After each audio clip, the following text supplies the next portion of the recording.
భక్తివన్ ప్రేక్షకులకు నమస్కారం. ప్రస్తుతం మనతో పాటు మదన్ గుప్తా గారు ఉన్నారు. సార్ నమస్తే అండి. జై మా భారతి. నిన్న పాకిస్తాన్కి 2 గంటలకి సూర్యోదయం అయింది. అండ్ చూస్తే ఆపరేషన్ సింధూర్, అసలు ఈ పేరేంటి? అంతేకాకుండా ఏదైతే దాడి జరిగినప్పుడు చాలా మంది అంటే ఆడవాళ్ళు వాళ్ళ భర్తల్ని కోల్పోయిన వాళ్ళకి వెళ్ళి మీ మోడీకి చెప్పండి అన్నట్టు ఒక స్టేట్మెంట్ వాళ్ళు ఇవ్వడం. అండ్ ఇప్పుడు ఇద్దరు లేడీస్ వింగ్ కమాండర్ కావచ్చు, అదే వాళ్ళు చెప్పారు, వాళ్ళు మోడీకి చెప్పారు. మోడీకి ఒక భారతీయ స్త్రీ యొక్క సింధూరం విలువ తెలుసు, కానీ తెలియని వాళ్ళకి తెలపడానికి ఇప్పుడు బొట్టు వాళ్ళకు పెడుతున్నాడు. ఆ సింధూరాన్ని వాళ్లకు రుద్దుతున్నాడు మోడీ. అండ్ దీనికి సమాధానం కూడా ఇద్దరు అంటే క్యురేషి గారు కావచ్చు, వ్యోమా సింగ్ గారు, అంటే వాళ్ళు కూడా కూర్చొని దీన్ని ఎక్స్ప్లెయిన్ చేస్తున్నారు. అంటే భారతీయ స్త్రీల చేతే వాళ్ళకి ఆపరేషన్ సింధూర్ గురించి ఎక్స్ప్లెయిన్ చేయడం, ఇదంతా ఒక ప్లాన్ అనుకోవచ్చా? ఇప్పుడు ప్లాన్ కాదయ్యా, ఇప్పుడు జరిగిన నష్టం, నువ్వు పహల్గాంలో జరిగినటువంటి ఆ మారణ కాండ, అది జరిగినప్పుడు దేశం అంతా ఎట్లా రియాక్ట్ అయింది, ఎంత ఉడికిపోయింది. దీనికి ఏమైనా సరే ప్రతీకారం తీర్చుకోవాలని ప్రతి ఒక్క భారతీయుడు కోరుకున్నాడా లేదా? ఇప్పుడు జరుగుతుంది అదే కదా. ఇప్పుడు దానికి ఇప్పుడు ఒక భారతీయ స్త్రీ యొక్క సింధూరం విలువ ఎంత అనేది ఇప్పుడు పాకిస్తాన్ వాళ్ళకి తెలుస్తుంది. ఒక స్త్రీ యొక్క తన ఆవేదన, ఆ మానసిక క్షోభ ఎట్లా ఉంటుందో ఇప్పుడు పాకిస్తాన్ వాడికి అర్థం అవుతున్నది. ఏమైనా ప్రాణాలంటే అంత విలువ లేదయా? అండ్ హిందువుల ఈ ప్రాణాలు కాదా?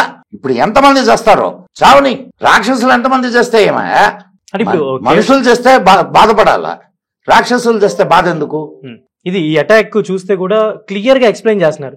ఎక్కడెక్కడ వాళ్ళ స్థావరాలు ఉన్నాయి, ఏమేమి టార్గెట్ చేసాం, ఎంత రేంజ్ లో వాళ్ళు ఉన్నారు అనేది కూడా క్లియర్ గా పిఓకే ప్లేస్ లో కావచ్చు, ఎక్కడైనా కూడా ఎక్కడైతే స్థావరాలు ఉన్నాయో అక్కడ ఎవరెవరు ట్రైన్ అయ్యారో కూడా క్లియర్ గా ఎక్స్ప్లెయిన్ చేసి మరి టార్గెట్ చేసినట్టున్నారు మన ఇండియన్ ఆర్మీ కూడా.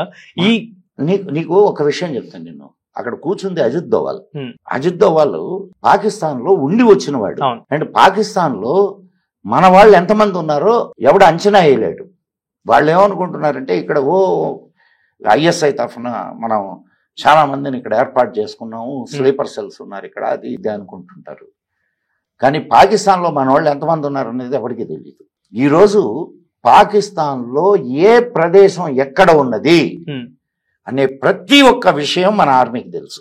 అండ్ మన వాళ్ళు పిన్ పాయింటెడ్ గా టార్గెట్ చేసి కొట్టగలరు దేన్నైనా సరే. మనకు 5000 కిలోమీటర్స్ రేంజ్ ఉన్నటువంటి మిసైల్స్ ఉన్నాయి. సో మనకది సమస్య కాదు.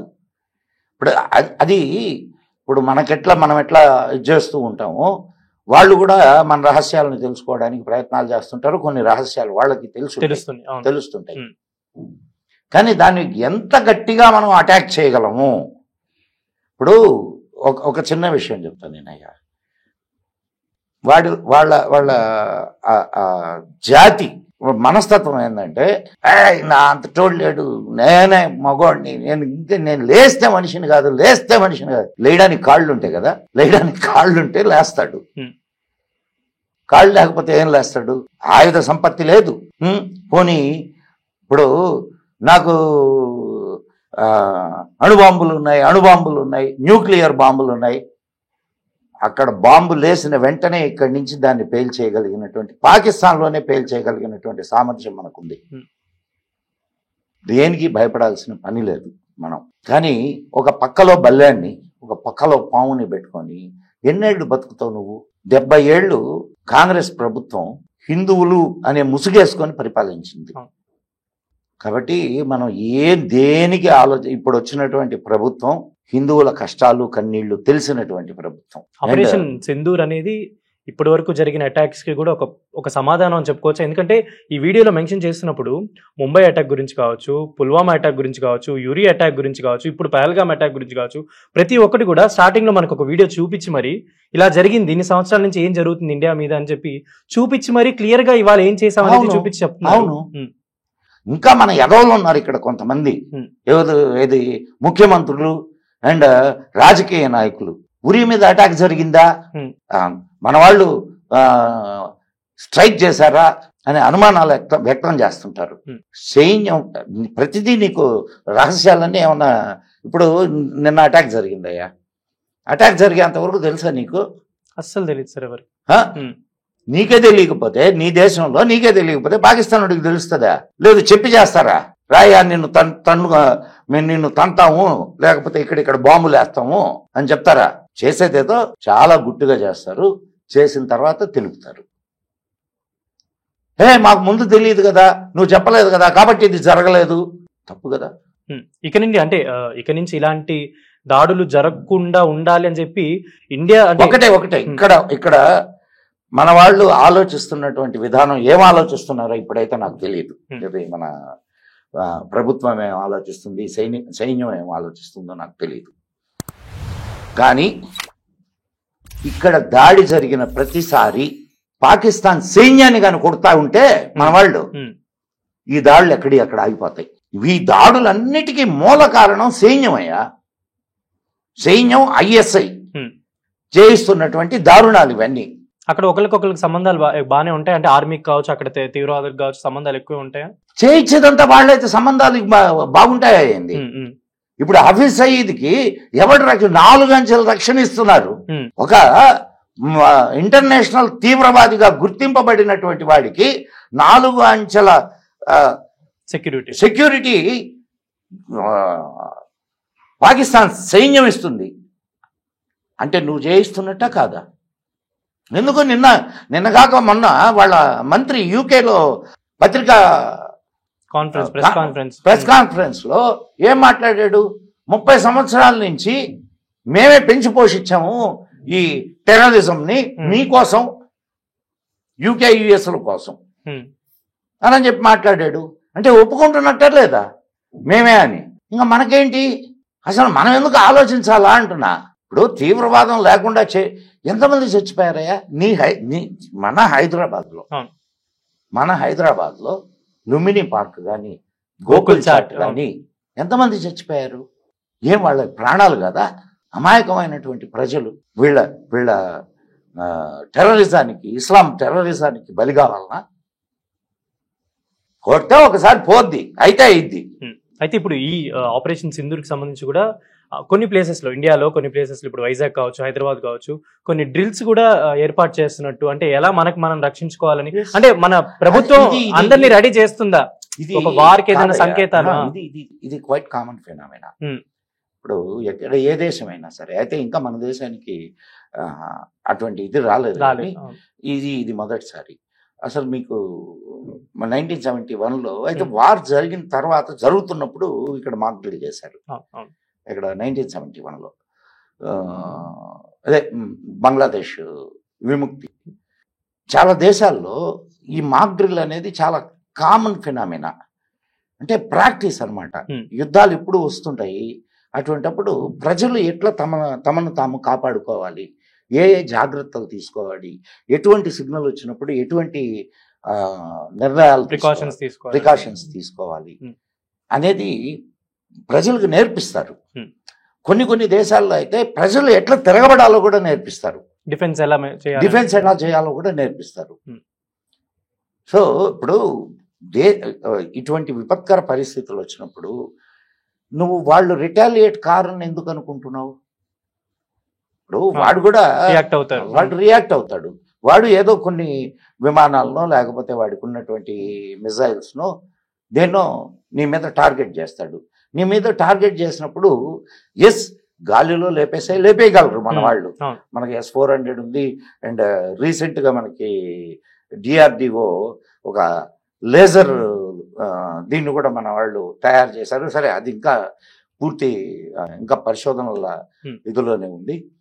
సో ఇట్లాంటివి మనకి ఉన్నాయి.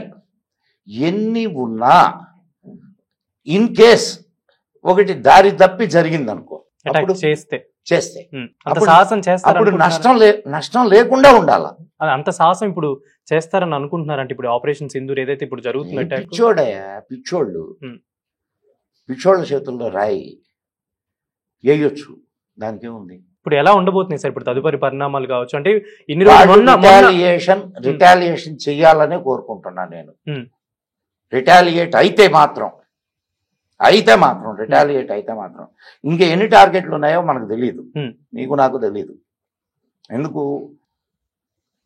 ఆర్మీ విషయం అంతా కూడా చాలా సీక్రెట్ గా ఉంటుంది. ఇంతకు ముందుకి ఇప్పటికి ఉండే తేడా ఏంటంటే, ఇంతకుముందు నీ క్యాబినెట్ మీటింగ్ జరిగితే, ఇది ఇంతకుముందు ప్రభుత్వాల్లో నీ క్యాబినెట్ మీటింగ్ లో ఏమేమి జరిగిందో ప్రతిదీ పాకిస్తాన్కు తెలిసి ఇన్ఫర్మేషన్ వెళ్ళిపోయేది. అండ్ దానికి తోడు ఇక్కడ కొంతమంది పాత్రికేయులు కూడా ఉన్నారు. ఇదిగో ఇక్కడ ఇది జరుగుతుంది, ఇక్కడ ఇది జరుగుతుంది అని చెప్పి చూపించేటటువంటి బుర్ఖాదత్, అదే బర్ఖాదత్. పోయినసారి ఆమె చేయడం వలన చాలా నష్టపోయింది భారతదేశం. సో అట్లాంటి పాత్రికేయులు, పాలు దాగి రొమ్ము గుద్దేటటువంటి పాత్రికేయులు ఉన్నారు ఇక్కడ. సో దానివల్ల ఏ విషయాన్ని బయటకు రానియడం లేదు. నీకు తెలుసా ఇన్నర్ దీంట్లో జరిగిన మీటింగ్ త్రివిధ దళాలతోటి, అజిత్ దోవాల్ తోటి అండ్ వీళ్ళందరితోటి జరిగిన మీటింగ్, దాని వివరాలు ఏమన్నా బయటకు తెలియదు. కారణం ఏంటంటే ఆ సీక్రెసీ మెయింటైన్ చేయకపోతే నీ దేశానికే కదా నష్టం. సో అది చాలా సీక్రెట్ గా జరుగుతున్నాయి, జరగాల్సిన విధానంలో జరుగుతున్నాయి. అంటే ఇప్పటి వరకు కొన్ని సంవత్సరాల నుంచి ఏదైతే ఇండియా పాకిస్తాన్ మధ్య ఈ జరుగుతున్నాయి ఈ ఉగ్రదాడులు కావచ్చు, ఇవన్నీ ఇక నుంచి దీనికి సమాధానంగా మోడీ గారు అంటే ఎక్కడ చూసినా కూడా ఇప్పుడు గాని ప్రభుత్వం సరైన దిశలో ఆలోచిస్తుందనే అనుకుంటున్నాను నేను. సరైన దిశలో ఆలోచించి గట్టి నిర్ణయం తీసుకుంటే ఇంకొక 50 ఏళ్ళు పాకిస్తాన్ పైకి లేవలేని స్థితిలోకి తీసుకెళ్ళిపోగలిగితే, ఇప్పుడు ఒకటి ఆలోచించు, నీకు నాకు శత్రుత్వం ఉంది, నువ్వు కొడతాను అంటున్నావు. నీకు నీ పక్కన ఉన్నటువంటి నీ సమస్యల్ని నేను కొంచెం రేస్ చేసి వదిలిపెట్టాను అనుకో, నువ్వు నాది సమస్యగా భావిస్తావా, నీ చుట్టూ ఉన్న వాటిని సమస్యగా భావిస్తావా? చుట్టూ ఉన్న వాటిని ఫోకస్ మారిపోతుంది. అవును, ఇప్పుడు నీటి సమస్య ఒకటి సృష్టించాం మనం, వాగా బార్డర్ ఒకటి ఇష్యూ, అండ్ IMF లోన్ దానికి అడ్డుకట్టబడుద్ది. నీళ్లు లేవు, ప్రపంచవ్యాప్తంగా వీళ్ళని ఆదుకునేటటువంటి దేశాలు లేవు. బికార్ దేశం అయ్యా, దీన్ని ఎవడు ఆదరిస్తాడు చెప్పు? ఏ దేశానికైనా ఈడు పోయాడు అని అంటే ఒక భిక్షాపాత్ర పట్టుకొని పోతాడు అడుక్కు తినేదానికి. ఈడు వస్తున్నాడని అంటేనే తలుపులు మూసుకుంటున్నటువంటి దేశాలు చాలా ఉన్నాయి. మరి అలాంటి బికారీ దేశం అయిన పాకిస్తాన్ ఎందుకు అంటే వీళ్ళని ఇంకా పెంచి పోషించడం కానీ, వీళ్ళకి ఇంత సెక్యూరిటీ ఇవ్వడం కానీ ఇలా ఎందుకు చేస్తుందని అనుకుంటున్నారు? ఇప్పుడు అది ఆలోచించాల్సిన విషయం. వాళ్ళు ఇప్పుడు అది వాళ్ళ బలం అనుకుంటున్నారు. ఇప్పుడు అది వాళ్ళ బలమా లేకపోతే అది వాళ్ళకి శాపమా అనేది ఇప్పుడు తెలుస్తుంది. ఇప్పుడు దేశం నాశనం అయిపోతుంది. ఇప్పుడు చూడు, అటు బెలూచిస్తాన్ ఇదైపోద్ది, ఇటు మన వాళ్ళు POKని ఇచ్చేస్తారు, గిల్గిట్ బల్తిస్తాన్ని చేస్తారు, అటు పస్తూన్లు తెహ్రీకే తాలిబాన్ పాకిస్తాన్ వాళ్ళు కొడుతున్నారు. సో ఇంక మిగిలేదేంది? 2 ఏదయ్యా అంటే, ఒకటి సింధు, పంజాబ్, ఈ 2 మిగులుతాయి.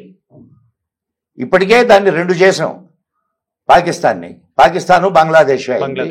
ఇప్పుడు ఇంకొక 4 అవుతాయి. సో ఇప్పుడు అంటే అటాక్ జరిగిన రోజు నుంచి, అంటే పహల్గామ్ అటాక్ జరిగినప్పటి నుంచి ఇప్పుడు ఆపరేషన్ సింధూర్ వరకు కూడా చాలా మంది భారతదేశ ప్రజలు కూడా మోడీ గారికి కానీ ప్రతి ఒక్కరు కూడా క్వశ్చన్ చేయడం ఉంది. ప్లస్ ఇలా చేయండి, దాడి చేస్తే బాగుంటదని కూడా చాలా మంది కోరుకున్న వాళ్ళకి ఆపరేషన్ సింధూర్ అనేది ఒక సమాధానం అని చెప్పుకోవచ్చా? ఇప్పుడే మొదలైంది, అంటే అంతం కాదు, ఇది ఆరంభం. ఈ చూద్దాం, ఇంకా మనం వేచి చూడాల్సినటువంటి. ఇప్పుడు ఏ ప్రభుత్వం కూడా కంటిన్యూస్ యుద్ధాన్ని కోరుకోదయ్యా.